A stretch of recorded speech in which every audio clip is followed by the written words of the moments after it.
जब भी आजकल के बच्चों को माँ बाप कहें कि भाई भगवान की सेवा पूजा किया करो, भजन किया करो, मैं गया हूँ कई जगह, मैंने ये अनुभव किया है, लोगों से मिलता है, चर्चा होती है तो बोलते हैं कि भाई भगवान की पूजा किया करो, भगवान का भजन किया करो, सुबह शाम भगवान को दंडवत किया करो।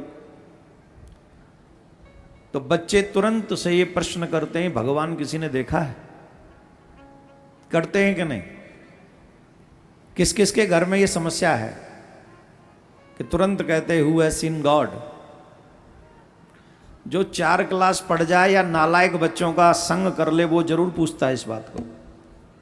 ध्यान से सुनना, जिसने संस्कारी लोगों का संग किया होगा वो कभी नहीं पूछेगा, क्योंकि वो तो जानता ही है।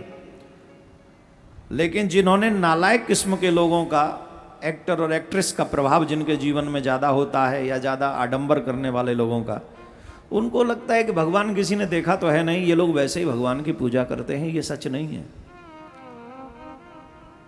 If you have doubt about your God, first you try to know who is God. उसके विषय में जानने का कोशिश तो करो। उसके विषय में जाने बगैर, कोशिश किए बगैर ये कह देना कि मैं नहीं मानता, ये तो सरासर मूर्ख था। अब यहां पर पंडा लगा हुआ है, कथा हो रही है, कोई कहे भीलवाड़ा में बड़ी अच्छी कथा चल रही, बोले मैं नहीं मानता। किसने देखा है? तुम नहीं जानते, तुम्हारी मूर्खता है। तुम नहीं गए, तुम नहीं जानते, तुम्हारा ज्ञान है। पर जो गए हैं, जिन्होंने तालियां बजाई हैं, जिन्होंने भजन में आनंद लिया है, जिन्होंने कथा से ज्ञान लिया है, उनसे पूछो कितना आनंद लिया। बोले तो किसी ने देखा है भगवान को? हाँ देखा है। ये कहना गलत है कि भगवान को किसी ने नहीं देखा। आपकी राजस्थान की भूमि में बैठा हूं, मैं आपसे प्रमाण के साथ कह सकता हूं, मीराबाई ने गिरधर को देखा है, भगवान को देखा है। प्रहलाद ने भगवान को देखा है, ध्रुव ने भगवान को देखा है, विभीषण ने भगवान को देखा है, अम्बरीश राजा ने भगवान को देखा है। ऐसे कितने राजाओं के नाम गिनाऊं, कितने भक्तों के नाम गिनाऊं। कलयुग में भी तुलसी ने भगवान को देखा है, सूरा ने भगवान को देखा है, नरसिंह ने भगवान को देखा है कलयुग में। अरे बोले महाराज वो तो बहुत पहले की बात है। जो बहुत पहले हो सकता है वो आज भी हो सकता है, लेकिन तुम्हारे लेवल पे भगवान तुम्हें नहीं दिखेगा। तुम्हें मीरा के लेवल पे पहुंचना पड़ेगा। जब मीरा के लेवल पे पहुंचोगे तो तुम्हें भी दिखेगा। जैसे ये समझो कि अभी 2020 वर्ल्ड कप होने वाला है। वर्ल्ड कप मिलेगा किसे? किसे मिलेगा वर्ल्ड कप? जो 5-7 मैच जीतेगा कंटिन्यूस, हारेगा नहीं। जीतेगा वो आखिरी दिन, फाइनल जीतो, वर्ल्ड कप उठा लाओ।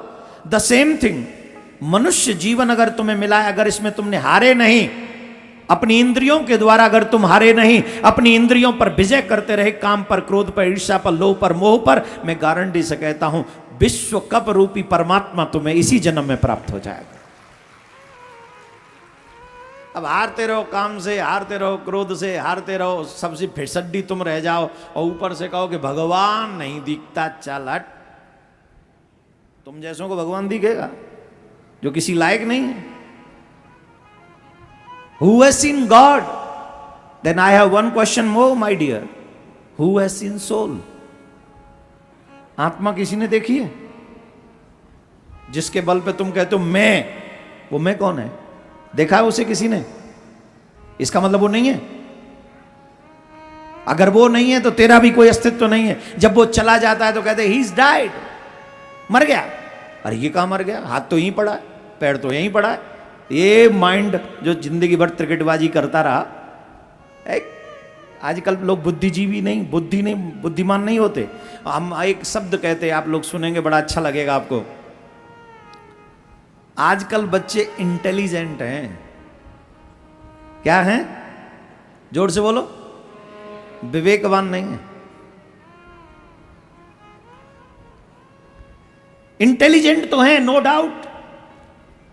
आजकल बड़े इंटेलिजेंट बच्चे पैदा हो रहे हैं, पर विवेकवान नहीं है। इंटेलिजेंट उसे कहते हैं जो क्षणिक सुख में ही तृप्त हो जाते हैं, और विवेकवान उसे कहते हैं जो यहां भी भला करते हैं और वहां भी भला करते हैं। लेकिन वो विवेक मिलता कहां से है माय डियर? बिनु सत्संग विवेक न होई, बिनु सत्संग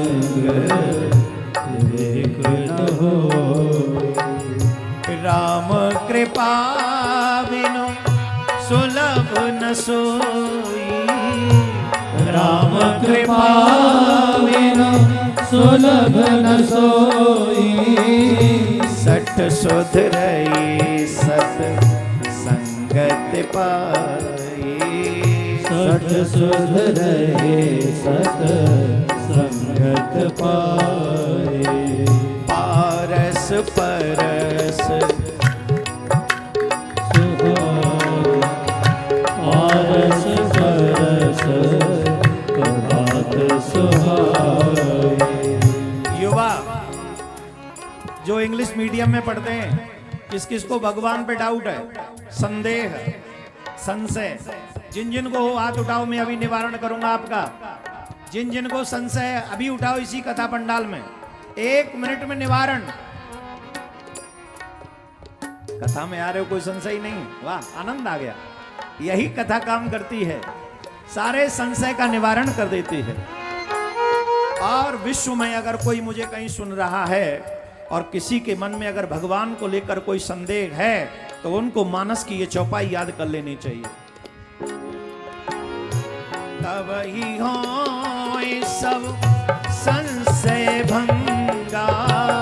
तब ही हो सब संशय भंगा। जब बहुकाल करिए सत्संगा।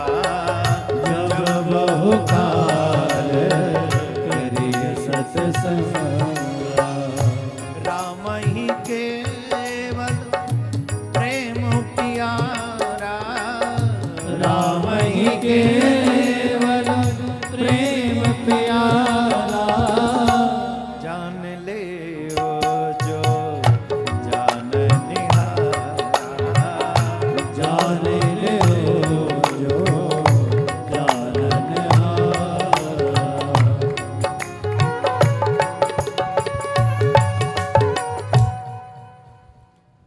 क्या बोलना पड़ेगा? ऐसे नहीं। आपके प्रत्येक संशय का निवारण है सत्संग में।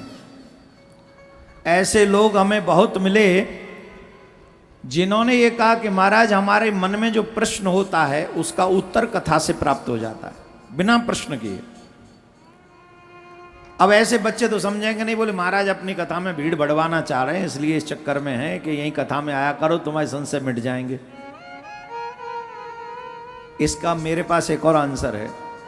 जब भी किसी बुक को लेकर तुम्हारे मन में कोई डाउट हो, किसी बुक को लेकर किसी चैप्टर को लेकर तुम्हारे मन में संदेह हो, डाउट हो,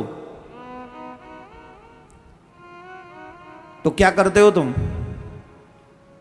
किसके पास जाते हो उस बुक को लेके, उस चैप्टर को लेके? हैं? टीचर के पास, दुकानदार के पास तो नहीं। दुकानदार से कहे कि भाई तुमने ये किताब हमको दी थी, इस चैप्टर को क्लियर करो, ऐसा तो नहीं है ना। जाओगे किसके पास? बोले टीचर के पास, राइट। और जब टीचर के पास जाओगे तो टीचर उसे क्लियर कर देगा, उसे चर्चा करोगे, बताओगे अपना संदेह बताओगे, टीचर उसे क्लियर करेगा, डाउट खत्म हो जाएगा। सत्संग में जो व्यासपीठ पे बैठे हैं ना वो टीचर हैं, और यही वो क्लास है जहां तुम्हारे आध्यात्मिक जितने भी डाउट है वो सब क्लियर होते हैं। लेकिन अब प्रॉब्लम यह है कि हम क्लास तो जाना ही नहीं चाहते, डाउट क्रिएट किए हुए हैं, वो बढ़ाते ही जाएंगे, उन्हें घटाने का नाम ही नहीं। तो घर बैठ के जो क्लास नहीं जाता वो मूर्ख ही कहलाता है, उसे कोई डिग्री नहीं मिलती। वो चुपचाप बैठ के फिर बजाता रहता सिया, कुछ नहीं मिलने वाला तेरे हाथ में। लेकिन जो क्लास जाते हैं वो अपने सारे डाउट क्लियर कर लेते हैं और वो आगे निकल जाते हैं। इसलिए जब भी धर्म से संबंधित आपके मन में कोई क्वेश्चन हो तो आपके जीवन का एकमात्र उद्देश्य होना चाहिए कि चलो सत्संग चलो, वहां जाके हमारे सारे संदेह क्लियर हो जाएंगे। क्या बोलना पड़ेगा? और जोर से बोलना पड़ेगा, और जोर से। तो चैप्टर क्लियर हो गया कि नहीं हुआ? जैसे अच्छा एक और बता, भगवान किसने देखा? तुम्हारे सिर में दर्द होता है किसी ने देखा है?